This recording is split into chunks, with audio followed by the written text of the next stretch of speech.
And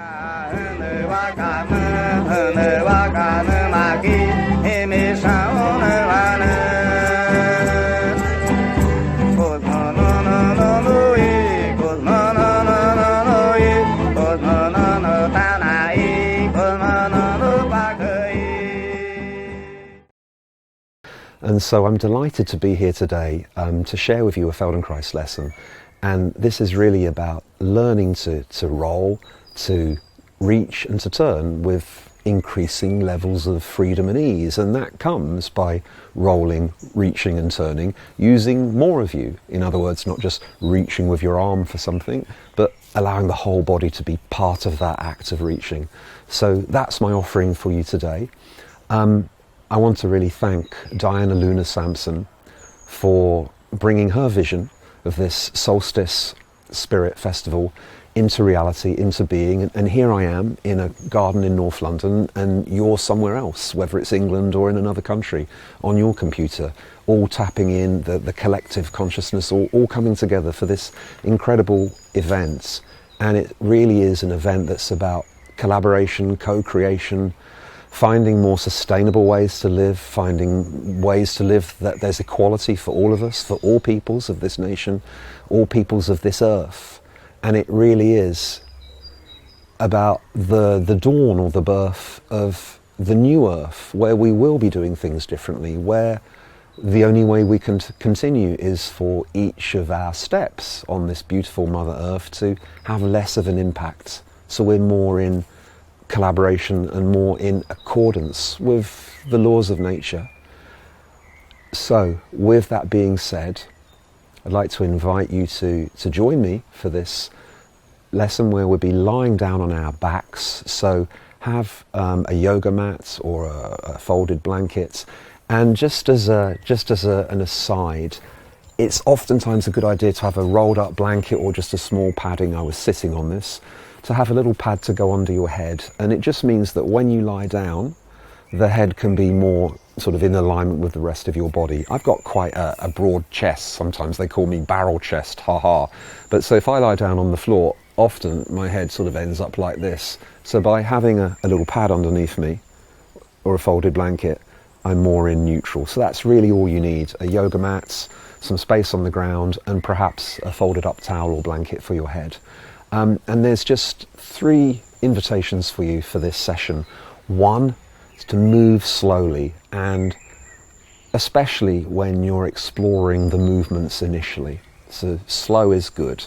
And 2, stay far away from overworking, pushing, holding a big stretch. Just remain comfortable and move with ease. So holding a stretch or pushing a bit too far is going to get a big thumbs down. And then thirdly, be curious and enjoy. With that being said, please join me. Prepare to lie down. Please lie down on your mats and just take a few moments to let the body rest down onto the floor and begin to notice how you meet the floor.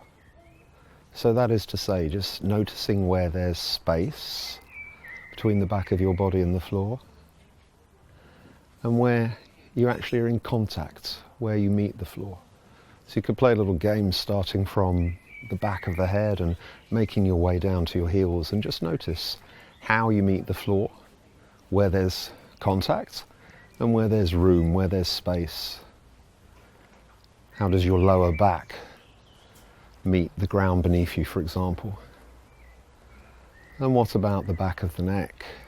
How much of an arch or a gap do you sense there? And just continue in that way, all the way down from head to heels. We're going to be working with turning and reaching and rolling in a little bit. So become aware of your 2 legs, your right leg and your left leg, and see if you can really sense your 2 legs. Notice their position. Without trying to change anything, just how have you organised your legs today? And how do they feel in comparison to one another? Do you feel more clarity? Do you sense one leg more than the other? Or do you notice differences, like one leg's more turned out than the other? Does one leg feel a little bit longer than the other. What do you sense about yourself right now in this moment? You can do a similar thing with the arms. How are the arms arranged? Do the arms feel a similar length to one another? Does one arm seem a little bit clearer, a little bit more connected into all of you than the other arm? What can you discover about your arms? And then bring your attention to your breath, and without trying to change it or control it in any way, just become aware of the air coming into the body, the air leaving the body as you breathe in, as you breathe out. As you breathe, where do you notice movement? What parts of you move as you breathe? You're not trying to change anything, but you're noticing or observing everything. Is the movement in the belly? Is the movement in the chest? Is it a combination of both? And do you sense movement just in front of you? That is the belly and the chest sort of rising up a little bit to the ceiling or to the sky if you're outside? Or can you sense movement to the sides of you, the sides of the rib cage, the side lungs, the sides of the waist perhaps? And what about in back of you? If we consider we've got so much of our lungs behind us, how does your relationship, how does your weight perhaps, how does your sense of your weight change as you breathe in and breathe out? Do you become lighter? Do you become heavier? Just notice what's occurring for you right now. And then when you're ready, just take a deep breath in through your nostrils, and as you do so, just sweep the arms up and over. And on the exhale, bringing the arms back down, and it's almost a sense of floating the arms up. We go again, inhaling, floating the arms up towards the sky, the ceiling, and then overhead. And the exhale, floating the arms back down. And there's no necessity to get the hands to the floor, just insisting on what's comfortable right now. What comfortable movement is there? Have the arms as wide apart as they need to be. And then this final time, taking the arms up and over, leaving the arms in a comfortable place and just giving your body a little stretch in two directions. So perhaps reaching through the toes or reaching through the heels, and the hands and the fingers just reaching in the opposite direction. Taking one more breath in, and as you exhale, bending your knees and bringing your knees in towards your chest, and just placing the hands on the kneecaps. And just 2 or 3 times the elbows can bend a little bit and the knees draw in towards you. And then as the elbows straighten, sending the knees away from you. And rather than thinking about how big the movement is, perhaps instead just noticing how the pelvis rolls forwards, the lower back arches a little bit, and then the pelvis rolls back towards you and the lower back flattens, and see if you can feel that movement.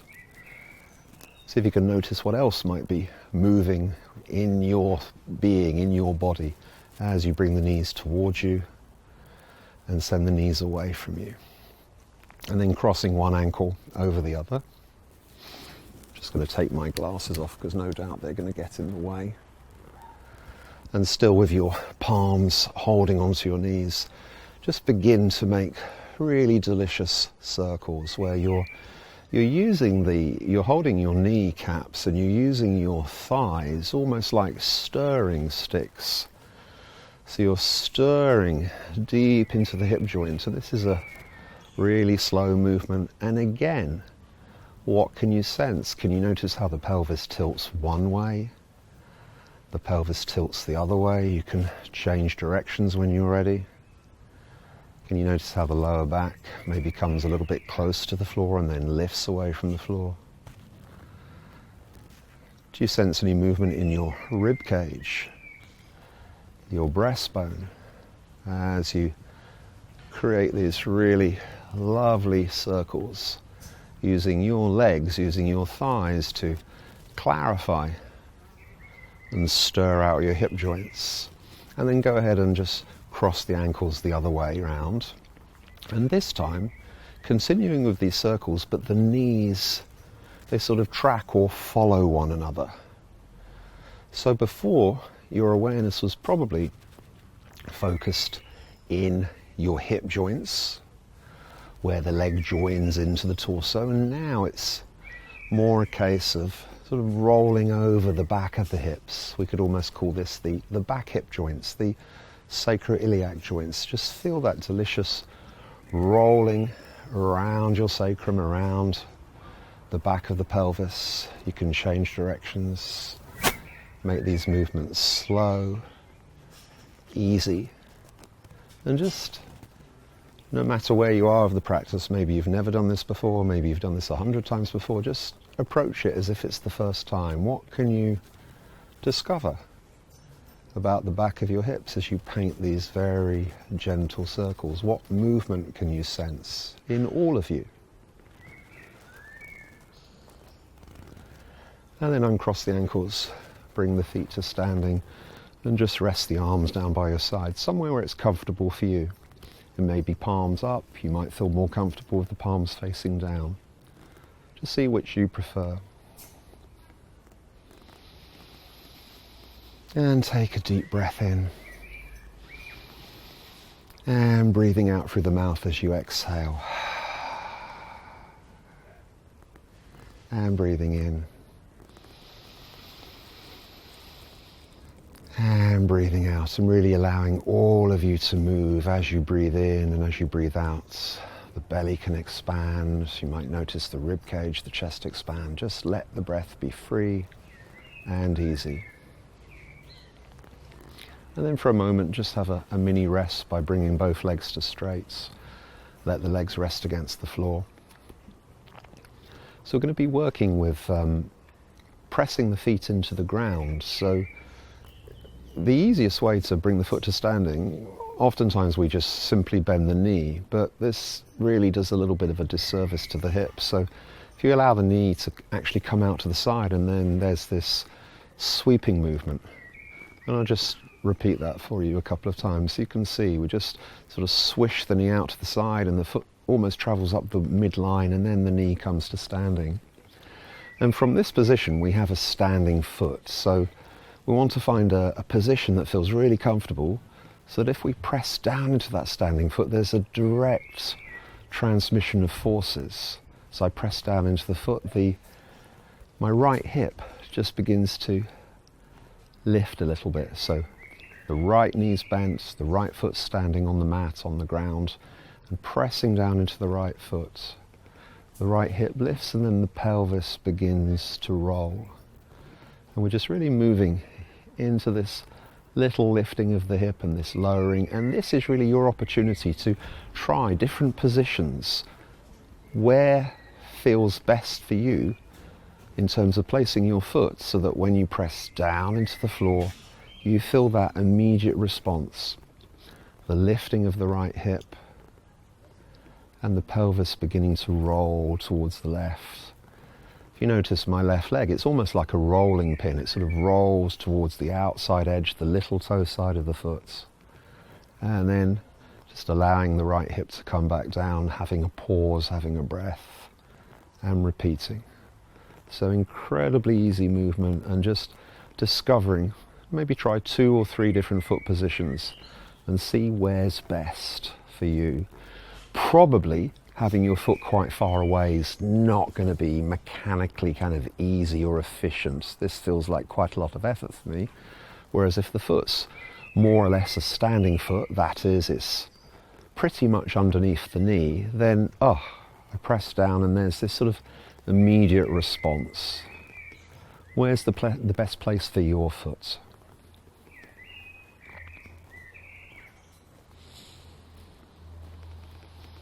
And then just pause here, and if you're comfortable, keep your right leg bent, the right foot standing on the floor, and bring your attention to your left arm.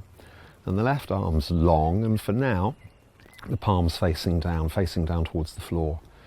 And as slowly and as gently as you can, just begin to sweep the left arm and the left hand along the floor, and notice that point where you meet the resistance.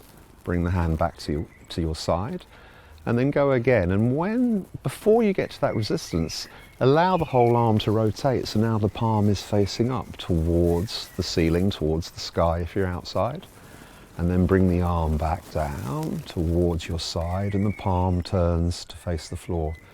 And just find or clarify this movement for yourself, not going into any sense of stretching. So we're not stretching anything here, we're just really moving our bones, opening and closing joints.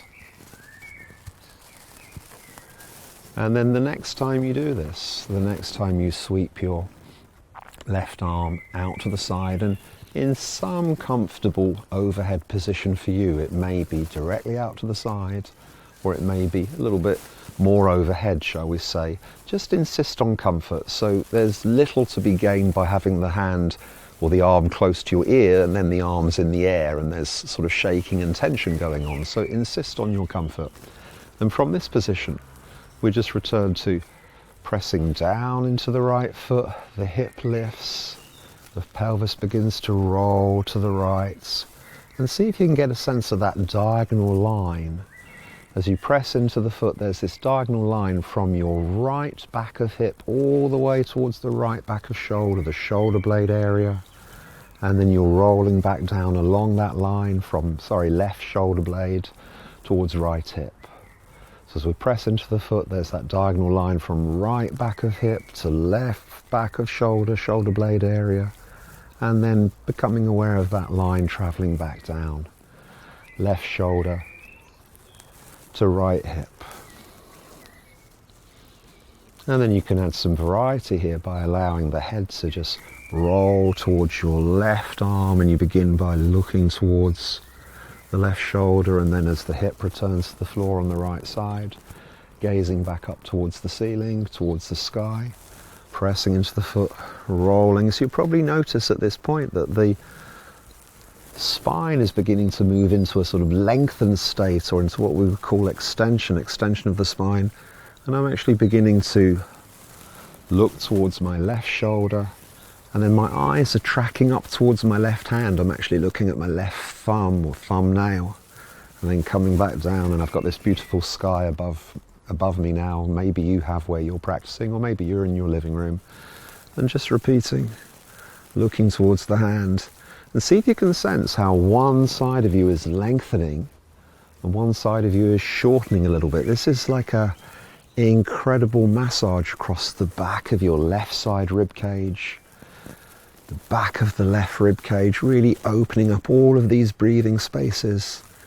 Quite often, especially with this recent situation where many of us have been working from home or being in lockdown,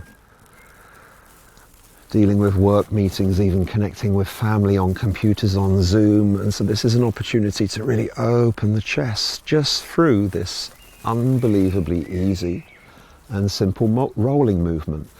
The head turns to look towards the left shoulder, and then you track along the arm towards the hand, and then return, pausing, having a rest at any points, and then going again.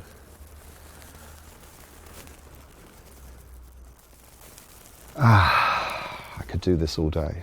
How about you? Let's take a little pause for a moment. We'll slide the hand back down and just let the right knee travel out to the side, and then return the right leg to straight, and just have a good rest. And so this resting with this simple, easy movement, the resting is a chance for you to sense you, to sense your breath, and perhaps to sense how you meet the floor, and if you notice any changes from when we started. Good place to draw your attention to is that area of the lower back, that expanse, the back of the waist, the lower back, that whole area between the back of the pelvis and the base of your back ribs. Does that in any way meet the floor differently than it did when you started? And then please just swish your right knee out to the side again, draw the foot towards you, and then bring that foot to standing. Find a good place for the foot to be. And once again, with the left palm facing down and the left arm reasonably long, just sweep the arm out to the side. allow the arm to rotate so the palm faces upwards. So its left arm is in that sort of overhead position once again. And then from here, just lift the right forearm up into the air and bring the right hand across your chest and place it on the left side of your chest. Sort of upper ribs, just below the collarbone would be a good place. You can let the elbow rest across your chest. And then from here, pressing into the right foot, notice how the hip lifts, and you're looking now with your hand, you're following, looking with your eyes, following that right hand as it strokes along the left arm. And really, just like savouring a delicious meal, rather than going into your full range of movement, just discover what it's like to gently trace up the left arm, following the right hand with the eyes, returning onto your back, allowing the right hip to come back to the floor, and again pressing through the right foot, right hip lifts, the pelvis, all of you starts to roll to the left, and then maybe the hand goes a little bit further, getting towards the wrist. If you're like me, I've been in isolation and lockdown for it seems like many months. I know it's only 2.5 months, but I'm sort of connecting in with myself and connecting in with that sort of tactile part of me by actually stroking my inside edge of my left arm and really bringing the attention of my nervous system to all of these areas that, well, I haven't had anyone else touch them for the last couple of months, so I may as well. And then you can play with little changes in speed, so a couple of times could be a little bit quicker. If it's comfortable, you can reach a bit further. And really the only caveat here, there's no rules, but the only caveat would be the right knee. If you imagine you had a little small statue of Ganesha, or perhaps a antique vase or something you like resting on your kneecap, you really don't want that to fall to the floor. So see if you can keep the knee pointing up towards the sky. It's going to move a little bit, but we're not letting it sway wildly over to the left side. And all the while you're doing this, you're just tracking the journey of your right hand with the gaze of your eyes. You can move your left arm into different positions, maybe more overhead if that's still comfortable for you.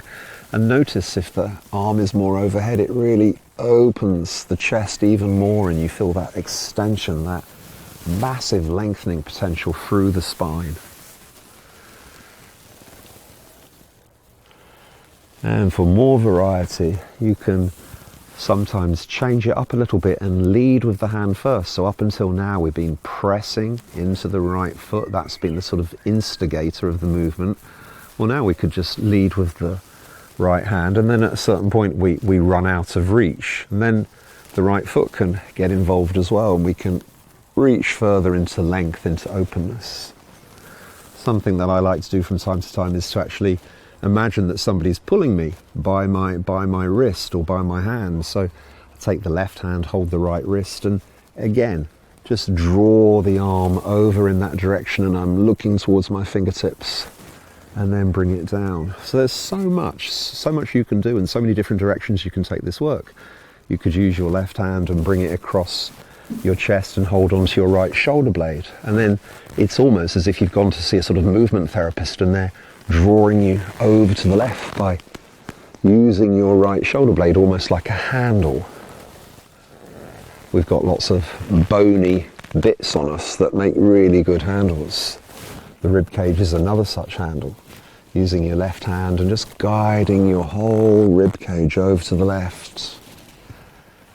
Then we can return the left hand to the floor, the left arm to the floor, and just a final couple of times stroking up that arm.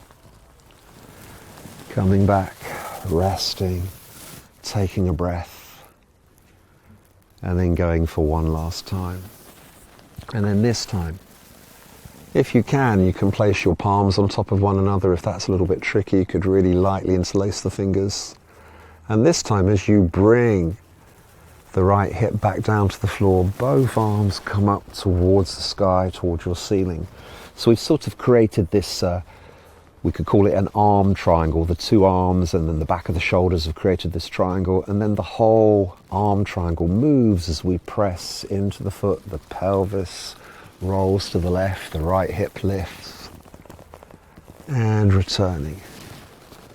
And again, really in your own practice, following along to this, or if you're doing this later on, really bring the arms into some different directions so you can explore what it's like to reach your arm triangle straight out to the side, maybe even down a little bit towards your waist, or sort of waist level we could say. And all the while the eyes are just following the hands, following the arm triangle as it takes your body into length over towards the left side. And the last time, bringing the arms somewhere comfortable overhead, releasing the interlace, the clasp of the fingers. And then this time, as you allow your right hip to come back down to the floor, just allow the right arm to travel up to the ceiling until you feel your right shoulder blades meets the floor. It's almost like it's kissing the mats. And then again, following the right hand with your eyes so your head can roll, pressing into your right foot, bringing the hand back over until it meets the left. And just explore this. Again, you could imagine you're being drawn from your right shoulder blade as if you had an invisible friend, or your right rib cage. That invisible hand could move down towards your hip. So even though you're still pushing through your right foot, it's as if the movement starts from the hip. And then maybe for the last time, letting the foot be the instigator.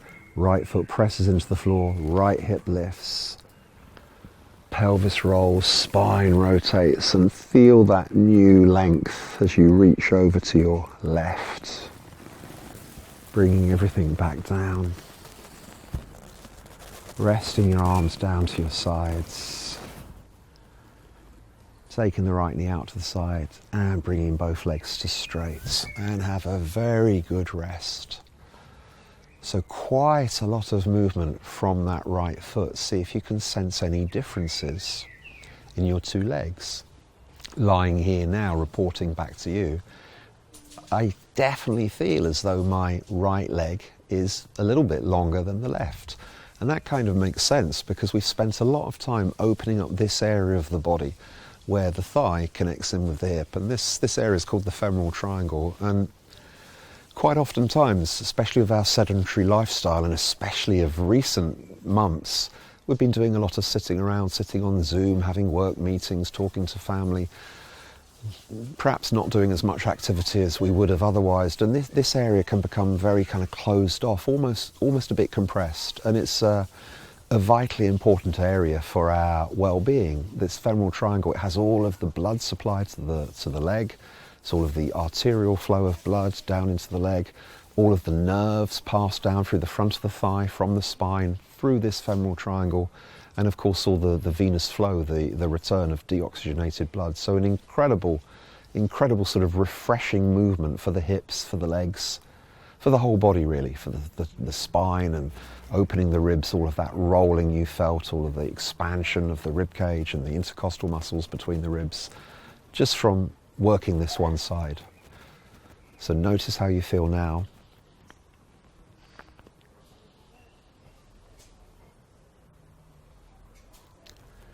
And then we're going to come to the other side, and I'm just going to switch positions so it's easier for you to see on camera. We'll begin by bringing the left foot to standing. And again, you might just want to try that a couple of times. Taking the knee out to the side, bring the foot up. This is a much nicer movement to bring the foot to standing, much nicer for the hip to come this way, than to simply sort of treat the hip and the knee as sort of hinge joints, because the hip really isn't such. So we're really using the sort of three-dimensionality of the hip to swish the knee up into that standing position. And then, as we did on the other side, the first exploration is to really just, where's a good place to have your foot, to have your left foot in this instance, left foot presses into the floor, and the initial movement is small. It's just the hip lifts, and there's the beginning of the pelvis rolling to the right. And so really do explore, what's it like if you take the foot right next to your long right leg? It doesn't feel good. It feels really, for me, it feels really congested. What does it feel like for you?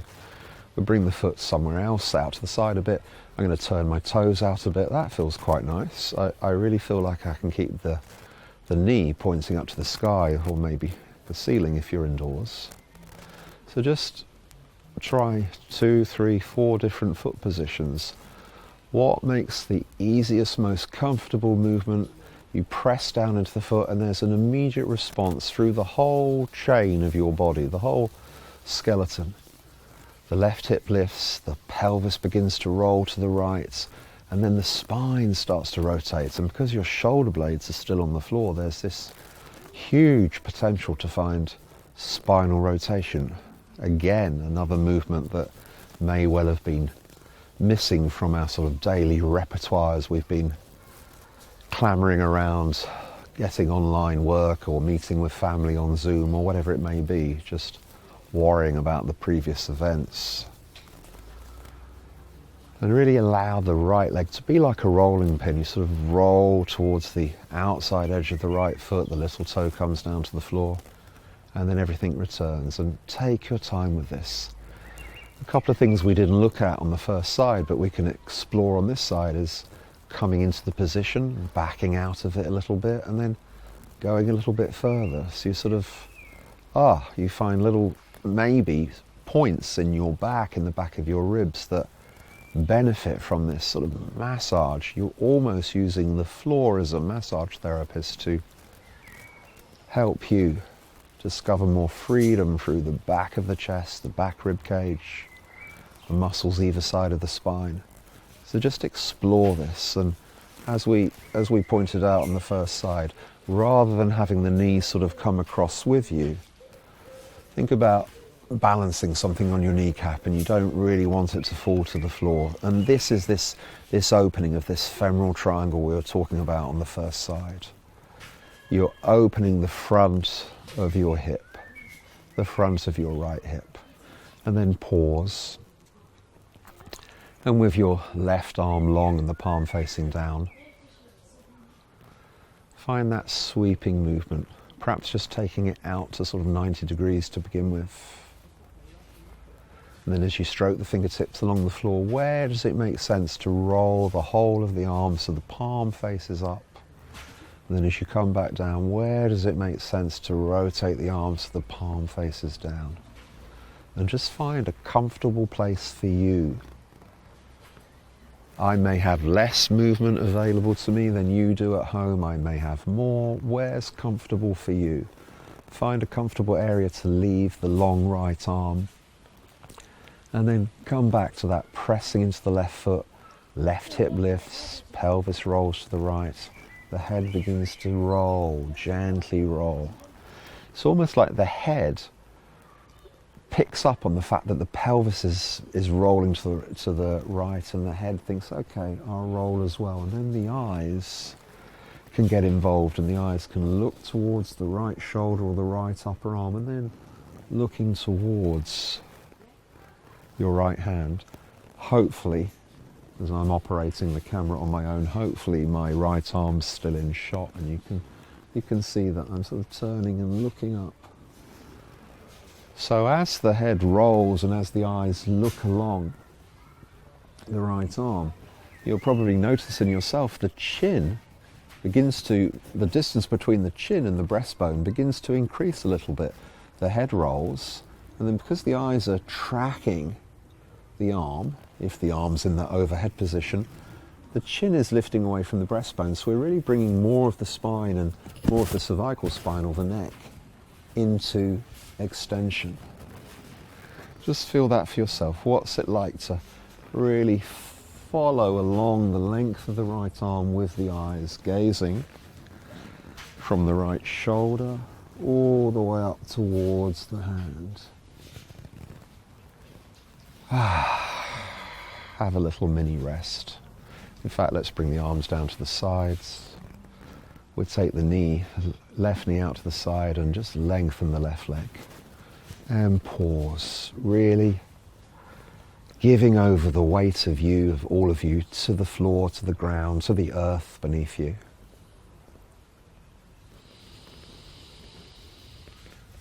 All of this rolling on both sides of the ribcage. How has that impacted your breath? You're not controlling your breath or doing any special breathing exercises, but how does your breath feel now? Do you notice any differences? Is it easier? Is it freer? What do you notice about yourself? And maybe there's a clear answer, or you're unsure, or you have no idea, it's all cloudy, and this is all fine. The responses are fine, whatever that is for you, but the clarity and the self-sensing, or this somatic work we're doing, this mind and body unified or drawn together, united, just like yoking of yoga, drawing mind and body together through the conduit of the breath. Well, this asking the questions begins to develop your self-image, your complete image of yourself. When you're ready, swoosh that left knee out to the side, bring the left foot to standing, and this time we bring the left hand across the chest to the right side. We can sweep the right arm up, palm turns to face up to the sky or to the ceiling. And then even in this position, I'm sort of looking down my nostrils in the direction of my hand, even if I can't see it. Pressing down into the left foot, the left hip lifts. The pelvis begins to roll to the right. The long right cylinder of the leg rolls onto its outer edge, and I'm stroking along the right arm, coming back, allowing everything to settle, pausing, having a little mini holiday here, a little breath, and then going again. The foot presses into the floor, hip lifts, pelvis rolls to the right, perhaps reaching a little bit further. Our only little rule or caveat is upright facing knee, balancing that Ganesha, mini Ganesha on it, and reaching into length with the eyes, following the hand all the way on the journey towards the right hand and all the way back to the right side of the chest. And some of those things we played with on the first side were variation, variety and variation. So we could imagine that we had a friend drawing us over, pulling us from our wrist. We could actually take the right hand and do that ourselves. So the arm is the first thing to move, and then the foot presses into the floor to just help. We could still imagine we've got that imaginary friend drawing our hand along the right arm, but actually let it happen on its own without using the hand. So there's all these different options for you to explore. I quite like that sort of tactile sense of using one of my hands to help encourage the movement, because it leaves a sort of sense impression. So the hand pulls you from the left shoulder blade or the left side ribs, and then we can take that hand away and lengthen out the right arm once again, but it's still as if we've got that impression, as if somebody is just helping us by drawing us gently from the side ribs or the shoulder blade or even the hip, as if you're being drawn from the hip the first thing to move, then the foot gets involved, and then the arm reaches into length. And just really have fun exploring this. Again, we've got different angles. We can have that long right arm. It could be sort of like out on a cross out to the side of us. Very different sensation of what you're rolling over, how the spine responds. Notice the difference between stroking along your right arm with your arm directly out to the side, and then within that range of movement that's easy and comfortable for you, sweeping the arm a little bit more towards overhead, and then following the hand as it makes its way towards the right hand, much more potential maybe to open the chest, to bring the spine into a lengthened or extended position. And then the next time you bring your hand, next time you stroke down the arm and you end up somewhere towards prayer hands, see if it's possible to interlace the fingers. And then you've created that sort of arm triangle. And this time as the left hip brings everything back down to the ground, the arm triangle follows along and you end up with your hands above you, either above your face, your chin, or maybe your breastbone. And then press down into the left foot. Pelvis rolls to the right. The arms come out to the sides.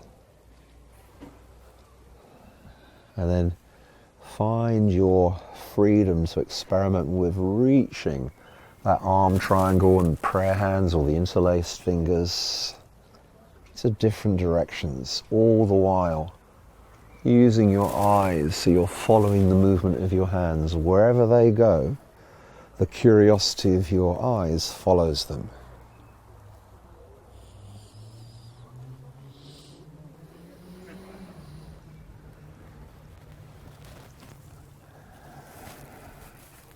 Undoing the fingers, ungluing your prayer hands.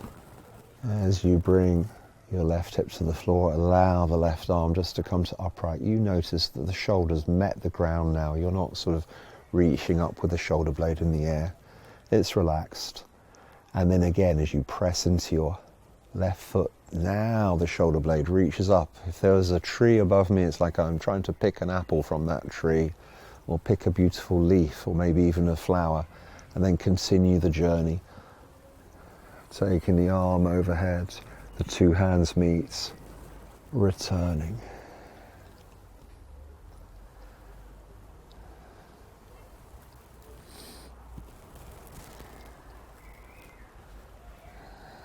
Last time.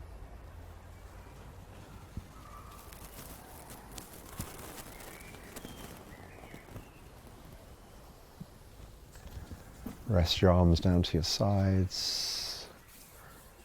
Allow your left knee to swish out to the side and then just simply reach through the left foot, bringing both legs to straight, and have a really good rest. Again, sensing the contact, the different points of contact between you and the floor. Rechecking those spaces that you discovered before, the areas where there was space between you and the floor. Do you notice anything different to earlier on when you checked? And of course, bringing your attention to your two legs. After all of that work on opening up, really finding length in the front of the left hip, how do your two legs feel to you now? What's your sense of your two legs in terms of their position, how far they're rotated outwards or inwards, the length of your legs? What can you discover about your unique presentation right now?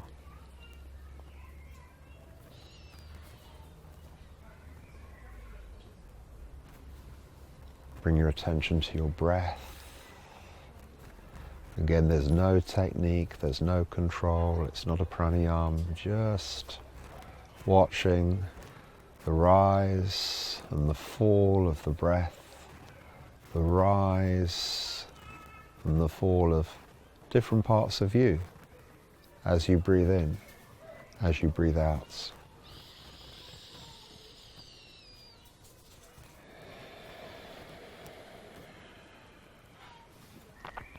And then finally, allowing the head to gently roll in one direction, back to center, in the other direction, not going anywhere near your full range of movement, but rather just sensing how the back of the head rolls against the floor.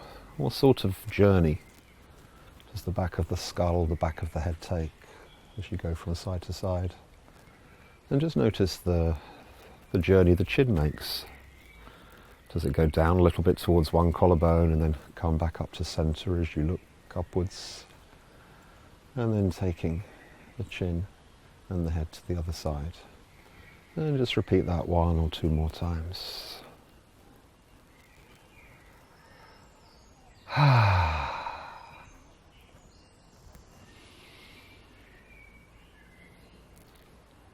And as we come to the end of our sharing today, I'll do a little edit here. And so as we prepare to end the lesson, in your own time when you're ready, just go ahead and bring one foot to standing. And then you can roll onto one side, drawing your knees up towards you. You can use one hand for support, and it's as if you bring your face in towards your knee a little bit. And finally arriving in this side sitting position.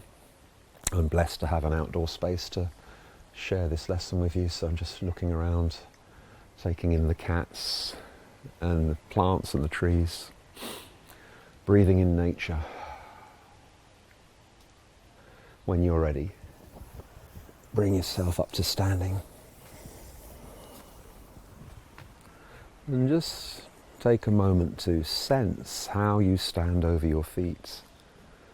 You can notice the weight distribution through the 2 feet and how your body's organised. Maybe you feel that you're more sort of stacked up, that is the pelvis, the rib cage and the head stacked more over the feet, more in the line of gravity, we could say, this long axis of your body.